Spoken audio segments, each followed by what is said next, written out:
संपूर्ण देशवासियों को आज गणेश चतुर्थी की बहुत बहुत बधाई हो। एक स्त्री, जितने पूरे विश्व में लोग कथा श्रवण कर रहे हैं, देश विदेश में बैठकर भक्त इस पवित्र प्रांगण में बैठकर कथा श्रवण कर रहे हैं, वो अपने भीतर एक उतारिएगा। पुरुष और स्त्री में एक अंतर है। पुरुष जब भगवान के मंदिर में जल चढ़ाता है, जल अगर चढ़ा रहा है तो वह अपने माता पिता, अपने नाना नानी को पार लगाता, दादा दादी को पार लगाता। पर शंकर के मंदिर में अगर कोई स्त्री, कोई नारी, कोई लड़की, कोई कन्या, कोई बेटी, कोई मां, कोई वृद्ध भी अगर शंकर के मंदिर में एक लोटा जल चढ़ा रही है तो वो अपना मायका और अपना ससुराल दोनों की 71 पीढ़ी को पार उतार देती है। और कितना सुंदर कहा माता पार्वती जी ने भगवान शंकर से अमरनाथ की गुफा में प्रश्न करते हुए कहा कि पुरुष भगवान की सेवा में लगे, भजन में लगे, मंत्र उच्चारण में लगे तो उसका फल पुरुष को प्राप्त होता है। पर अगर स्त्री, नारी अगर भगवान शंकर की आराधना में लगती है, शिव की भक्ति में लगती है, तो हे भोलेनाथ, उसका फल किस किस को मिलता है? शिव महापुराण की कथा कहती है, भगवान शंकर का चरित्र कहता है, पुरुष का करा गया पुण्य पुरुष को प्राप्त होता है। पर केवल भारत की भूमि पर एक नारी, एक ऐसी होती है, स्त्री ऐसी होती है, जिसने अगर सोमवार का व्रत कर लिया, मंगलवार का व्रत कर लिया, तीज का व्रत कर लिया, चतुर्थी का व्रत कर लिया, छठ का व्रत कर लिया, पंचमी का व्रत कर लिया, नवरात्रि के व्रत कर लिए, कोई सा व्रत, कोई सी पूजन अगर भारत की भूमि हो, चाहे देश विदेश की नारी हो, अगर कोई स्त्री व्रत करती है तो उसका फल केवल स्त्री अकेली को नहीं मिलता, उसका फल उसके बेटे को, उसकी बेटी को, उसके पति को, उसके ससुर को, उसकी सास को और उसके मायके को, सबको प्राप्त होता है। ये नारी के द्वारा किया गया पुण्य का फल उसके पूरे परिवार को मिलता है, पूरे परिवार। शायद आप लोगों को मालूम है कि नहीं मालूम, हमें ध्यान में नहीं है। करवा चौथ का व्रत किसके लिए होता है? जम के बोलो जरा, इधर होता है कि नहीं होता छत्तीसगढ़ में? अरे जम के तो बोलो, होता है। किसके लिए करते हो? पति की लंबी उम्र की, ठीक है। और ये पूरी दुनिया जानती है कि करवा चौथ का व्रत पति की लंबी उम्र के लिए होता है। पर कभी मौका मिल जाए तो एक बार गणेश पुराण को पढ़िएगा, और गणेश पुराण में और देवी भागवत में दोनों में स्पष्ट वर्णन आता है कि अगर स्त्री चतुर्थी का व्रत करती है, चाहे वो करवा चौथ हो, चाहे बड़ी चतुर्थी हो, छोटी चतुर्थी हो, किसी भी चतुर्थी का व्रत अगर स्त्री करती है तो उसके पति का तो उम्र बढ़ता ही है, साथ में उसके पुत्र का वैभव भी बढ़ता है, उसके पुत्र का वैभव भी बढ़ता है, उसकी संतान का सुख भी बढ़ता है। तो कोई ये विचार ना करे कि करवा चौथ का व्रत केवल पति के लिए होता है। शिव महापुराण की कथा कहती है कि करवा चौथ का व्रत अगर स्त्री करती है तो पति की तो उम्र बढ़ती है, साथ में उसके बच्चों का वैभव भी बढ़ता है। कोई व्रत अगर स्त्री करती है, नवरात्रे का व्रत कर रही है, नवरात्रे में उपास रख रही है, उसका फल सबको मिलता है, उसके पूरे घर को प्राप्त हो, पूर्ण घर।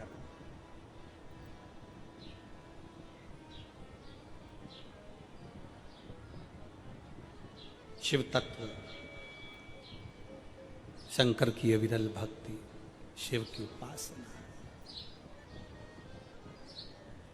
मंत्री से ज्यादा मंत्र पर भरोसा रखो, मंत्री से ज्यादा मंत्र पर भरोसा रखो, और संसार से ज्यादा मेरे महाकाल पर भरोसा रखो।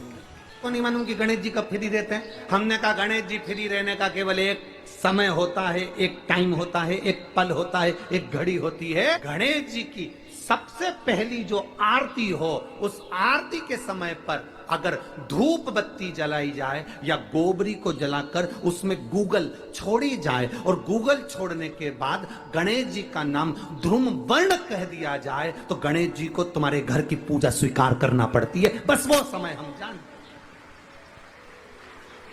हम तो बस उतना जानते हैं कि शिव महापुराण में लिखा और मुद्गल पुराण में लिखा, गणेश पुराण में लिखा, गणेश जी का एक नाम होता है ध्रुम वर्ण। क्या नाम है? ध्रुम वर्ण। गणेश जी का एक नाम होता है। जब हम धूप जलाकर और धूप लगाने के बाद में गणेश जी की सबसे पहली आरती करने के पहले अगर हम सबसे पहली आरती गणेश जी की कर रहे हो, अपने घर में स्थापना कर रहे हो, बिठा रहे हो, और तुम चाहते हो कि गणेश जी मेरे घर में आके मेरी पूजा को स्वीकार करें और जो मांगू मेरा गणेश मुझे दे 10 दिन के अंदर, तो पहला नाम लेकर पुकार लेना ध्रुम वर्ण विनायक, बैठो, बस काम हो गया। वो फ्री होकर आता, वो बैठता, अलमस्तता में बैठता।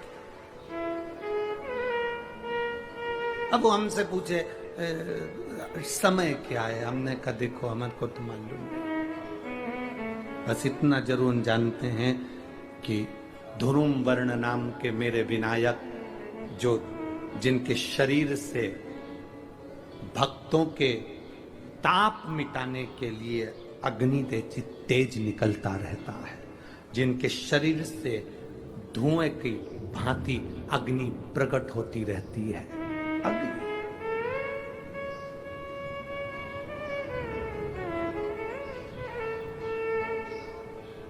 हम तो उनको पहचानते हैं जो दुनिया के ताप मिटाने के लिए प्रगटा। उनके शरीर से अग्नि धुआं तेज पुंज प्रकट हुआ। वो ध्रुम वर्ण विनायक साधारण, उसका केवल नाम उच्चारण कर कर भी अगर विराजित किया जाए, वो आया स्वीकार करेगा। 10 आप अभी तक बिठा लेते थे सिद्धि विनायक आओ, मयूरेश्वर आओ, भगवान को बल्लेश्वर पधारो, आपने बुलाया, आया वो, बैठा वो, ऐसा नहीं कि नहीं बैठा, पर हमें समय का भान नहीं हो पाया। हम किस समय पर भगवान को रिझाएं?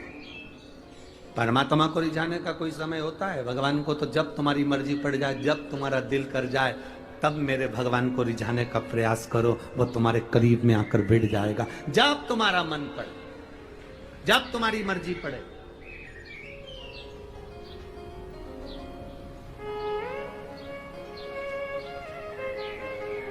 चतुर्थी का जो व्रत करने वाली होती हैं, जो चतुर्थी का पूजन करने वाली होती हैं, उनके भीतर का एक भाव होता है कि जैसे ही शाम का समय आए चंद्रदेव का पूजन करें, चंद्र जब प्रकट हो जाए, कलश भर लिया, उसके नीचे आखा दाना रख दिया, चावल गेहूं जो भी आप रखते हो पूजन के लिए, ऊपर पात्र आदि रख दिया, जलाशय, फिर अपन ने घी का दिया लगाकर पूजन भी कर ली। तो जो चतुर्थी का पूजन करने वाली होती हैं, जो चतुर्थी का नियम व्रत धारण करने वाली होती हैं, बड़ी बड़ी चतुर्थियां करती हैं या उसका नियम धारण करती हैं, तो चतुर्थी का जो पूजन करती है वो किस चीज के लिए होता है? केवल संतान, पुत्र, परिवार, हमारा कुटुंब, हम जिस कुल में हैं, हमारा कुल वैभव की ओर बढ़े, संपदा की ओर बढ़े और उसकी आयु बढ़े,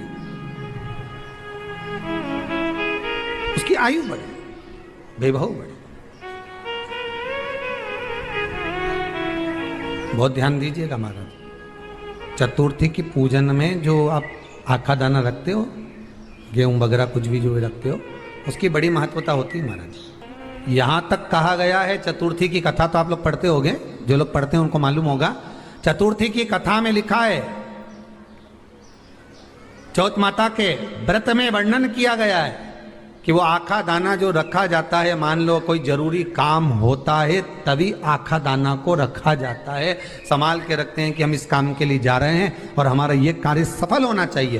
तो जिसने चतुर्थी का व्रत करा है, जिसने चंद्रदेव का पूजन करा, चतुर्थी का व्रत करा, वो गणेश जी से विनती करके वहां से 2-4 आखा दाना उठा ले, और जो व्यक्ति का काम अटक रहा है अपने ही घर का, पर दूसरे कुल को नहीं देना, अपने ही कुल के अंतर्गत जो काम अटक रहा है उसकी जेब में, उसके पल्लू में उस चीज को रख दिया जाए।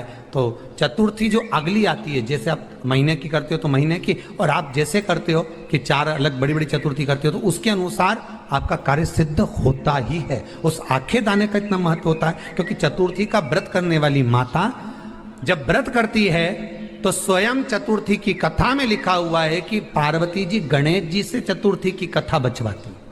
चतुर्थी की कथा बाची किसने थी? स्वयं गणेश जी महाराज ने। और सुनी किसने थी? माता पार्वती। बाचने वाले गणेश जी थे, सुनने वाली माता पार्वती थी। तो चतुर्थी की कथा जब होती है तो उसको स्वयं गणेश जी बाच रहे हैं, तो व्रत कौन सुन रही है? माता पार्वती। और आपने जो आखा दाना लिया वो गणेश जी के भाव से लिया, गणेश जी से निवेदन करके, विनय करके, प्रार्थना कर उसको प्राप्त किया। जिनको शुगर की बीमारी हो, बीपी हो, उनसे निवेदन करूंगा, गणेश जी का दांत जो टूटा हुआ है, उस टूटे हुए दांत के भाग की ओर 5 दुर्वा सफेद दुर्वा, पानी का जो जलाशय होता है, कुआं होता है, बावड़ी होती है, तालाब होता है, नदी होती है, वहां लगती है सफेद दुर्वा। 5 सफेद दुर्वा टूटे हुए दांत की ओर समर्पित कर दें। दोपहर में ठीक 12 बजे वही दुर्वा 5 मिनट बाद उठा लें और उस दुर्वा को एक दिन में सुबह खाली पेट एक दुर्वा को खा लें।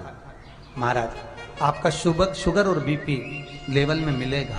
आपने मुझे दुर्वा समर्पित करी है, ये दुर्वा जो मुझे देगा वो वैभव प्राप्त करेगा, जो दुर्वा मुझे समर्पित करेगा उसके जीवन में रोग दूर हटेगा।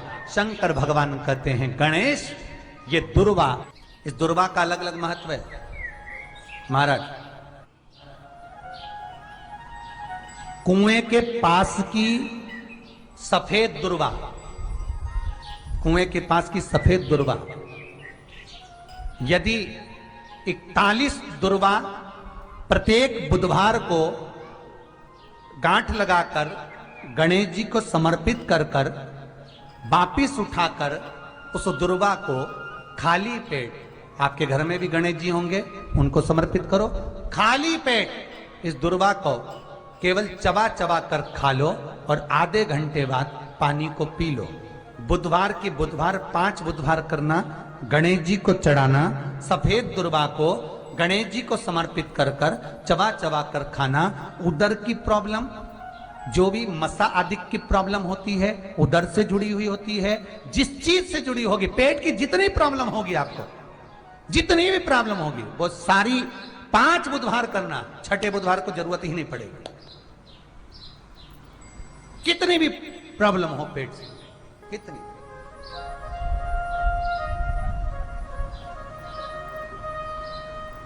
पेट से जुड़ी हुई प्रॉब्लम जितनी भी होगी समाप्त। यही दुर्वा, पेट की तकलीफ रहती है, श्वास की तकलीफ रहती है, उसके लिए दुर्वा का भी व्याख्यान इसमें किया गया।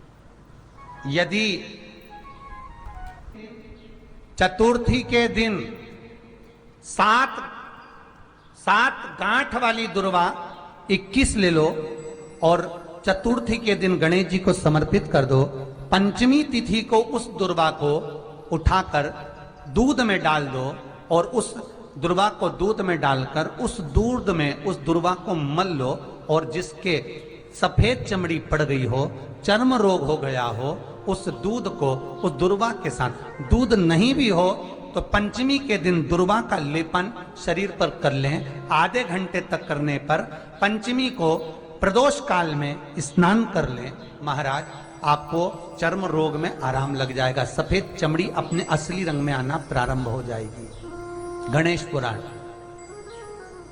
दुर्वा का मूल बता। महाराज 21 दुर्वा के 108 बंडल बना लो। अगर एग्जाम में बैठ रहे हो, सरकारी परीक्षा में बैठ रहे हो, पास नहीं हो रहे, नौकरी नहीं लग रही, बहुत जगह इंटरव्यू दे दिया, 21 दुर्वा के 108 बंडल बनाओ, उसकी माला बनाओ और देवी के मंदिर में, माता जगदम्बा के मंदिर में, अर्थात जहां शंकर पार्वती पूर्ण परिवार विराजमान हो, ऐसे देवी के मंदिर में गणेश जी के गले में वो माला अर्पण करिया है, अपना नाम बोलकर और जिस एग्जाम में बैठ रहे हैं उसका भाव वर्णन कर कर महाराज, और वहीं से एक पुष्प लेकर अपने कमरे में जहां पढ़ते हो कांच की प्लेट में उस फूल को रख दीजिए और दूसरे दिन एग्जाम के लिए चले जाइए। आपको उसका फल अवश्य मिलेगा, अवश्य मिलेगा, आप उसमें उत्तीर्ण होंगे, फल प्राप्त होगा। दुर्वा सुख का अनुभव करा देगा, आनंद का अनुभव। घर में शांति ही ना रहती हो, सुख ही नहीं है, क्लेश 24 घंटे बना हुआ है, घर में ना कोई बात ना कोई प्रसंग, उसके बाद भी सबका मुंह फूला हुआ है, उसके बाद भी सबका चेहरा उतरा हुआ है।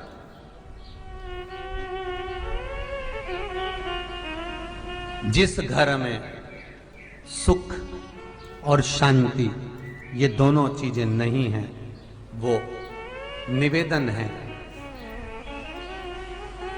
लाल वस्त्र में लाल फूल रखकर उसमें थोड़ा धना, धना जानते हो, वो खड़ा धना आता है, धना पाउडर नहीं, धना, हरा धना,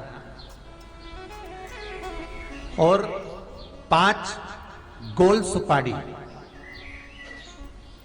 जो गोल सुपारी होती है पूजन वाली सुपारी, 5 पूजन वाली सुपारी, 5 बेलपत्र इस लाल वस्त्र में रखकर घर के मध्य भाग में पूरे घर का केंद्र बिंदु मिला लो, पूरे घर का नाभि कोण मिला लो, पूरे घर का नाभि स्थल, मध्य स्थल मिलाकर वहां पटे पर रखकर कुंकू चावल से पूजन कर कर उस पर 3 बार पानी को फेर कर भगवान श्री गणेश जी महाराज के मंदिर में बिना बोले जो रखकर आ जाता है, उसके घर में कभी क्लेश नहीं होता, सुख और शांति ये दोनों प्रवेश कर जाती है।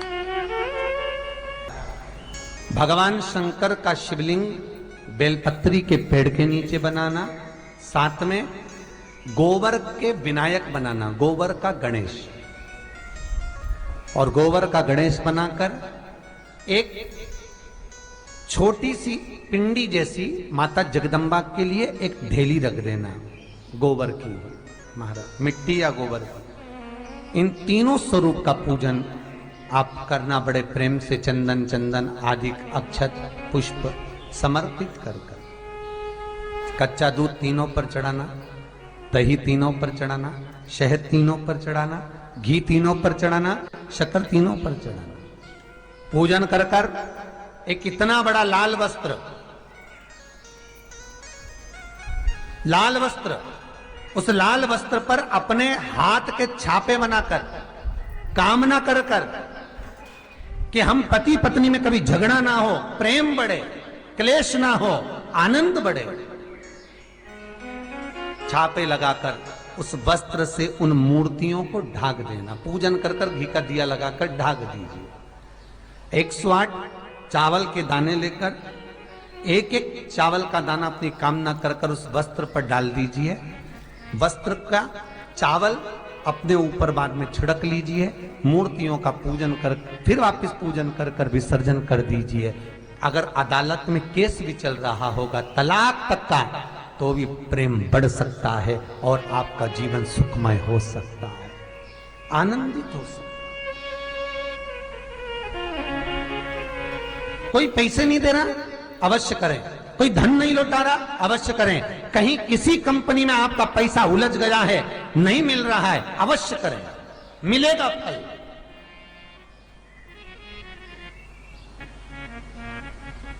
लाखों रुपए डूब रहे हैं, एक बार करने में क्या जाता है, निकल आएगा पैसा। कामना कर कर कर निवेदन है आपसे,